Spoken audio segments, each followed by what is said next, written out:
Hey, it's Joseph here. I've got a fresh haircut and I've got a fresh product that is off the press delivered to me, and I wanted to unbox this one. I meant this to be a quick video, so let's get to it. So on the box you can see the R series logo and then EOS R50, and it has the kit lens, which is the one I'm interested in using. And on this side you can see that it is a black version, which is more standard color for this, and nothing really special as you go through. Here's a picture of this product, EOS R50, and also the kit lens, and that is pretty much it. So let's go ahead and open this top.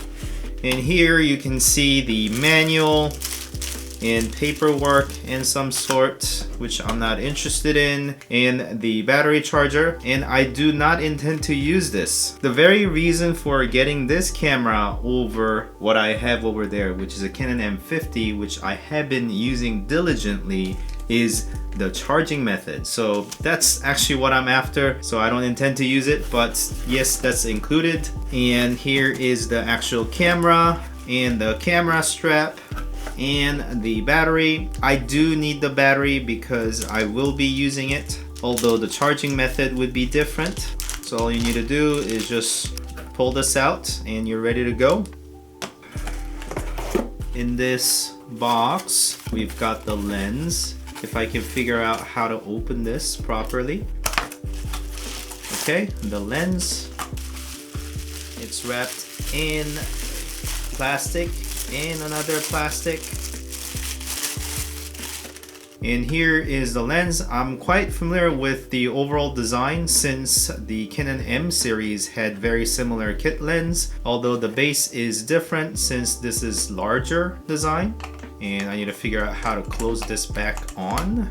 Maybe there's a specific way it goes. And also the zoom range 18 to 45, and the aperture range is going from 4.5 to 6.3, where you go from close position to open onto 18mm. You don't have to press anything. There's no fiddling of the lens, which is something that I did not like on the M series lens. So I do like that. There is a bit of a notch, meaning it'll click when you go onto the 18mm, and then you'll have to force it a little bit to go to here, and it just clicks and locks, which is very nice. And you can go to up to 45mm, and yeah, that's the lens. And here the main part of this video, which is the camera, and here it is. It is very small, which is the aspect that I really appreciated out of M50, and I like the compactness of the cameras more so than the overall grip. Yes, it is small, but I think it fits fine for my small hands. So yeah, you've got the mode dial up here, recording button, and then this dial is over here to change the different settings. It is no longer up here like the M series that I'm used to, and you can change ISO quickly by pressing this button and then I suppose rolling this dial.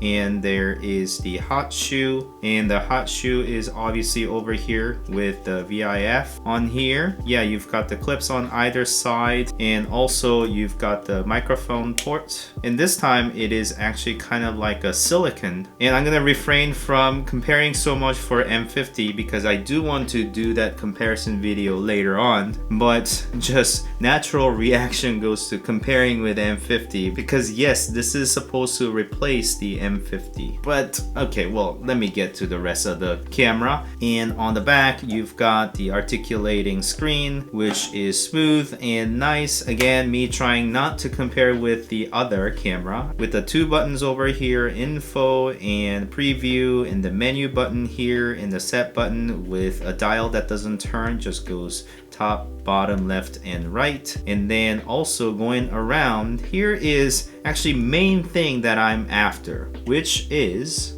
the USB-C port. Supposedly you can charge your camera, so it supports in-body charging, which is a very important aspect for me at least. Maybe it's not really a thing in the Canon world, but yeah, it is starting to appear and it is supporting in-body charging, hopefully during shoot as well. So that's something that I'm gonna be testing and also perhaps include in the comparison video later that I'm gonna do on Canon M50, which is actually what you are seeing me through. And then here is the micro HDMI port, which is not something I like, but it is there. There's no headphone jack for monitoring the sound, so that is a bummer, but expected for this size of the camera. And on the bottom, you've got the tripod mount here and a battery door, which I will insert the battery into. Obviously, I'll need an SD card to use, but yeah, that's there. Now, it is kind of good to see that this is somewhat offsetted further from the battery door. I'm gonna have to verify whether this is actually further away from the battery door, but some of the tripod mounts, when you put this camera on, the battery door is not openable, and the fact that the camera did not support in-body charging meant that I need to dismount the camera, take the battery out of the door, and then charge the battery or get a new battery and then put it in, lock it in place, and then put it back on the tripod. And you're out of luck if you had the quick release plates and such covering the battery door. So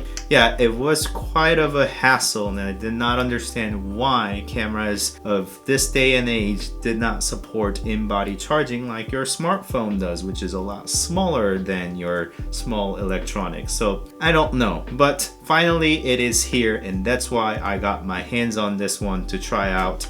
I've got a travel coming up to New York, and I wanted to just take this camera on the go and try a bunch of things out, and that's why I'm trying to make this quick unboxing video of this camera. And it attaches nicely. Again, the form factor is really similar to Canon M50. That is feeling all very familiar, but with a few upgrades that I needed.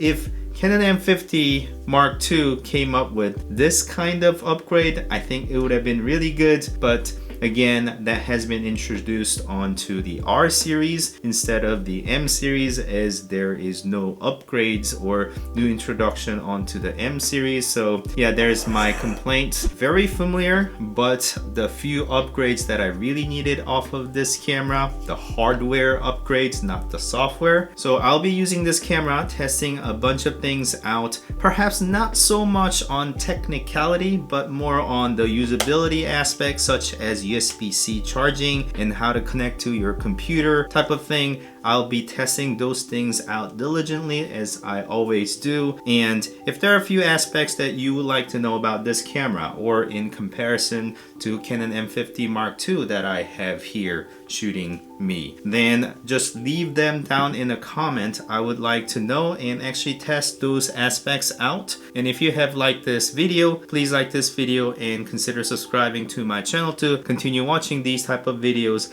as well as the follow-up videos. And thank you so much for watching. As always, I'll see you next time. Bye.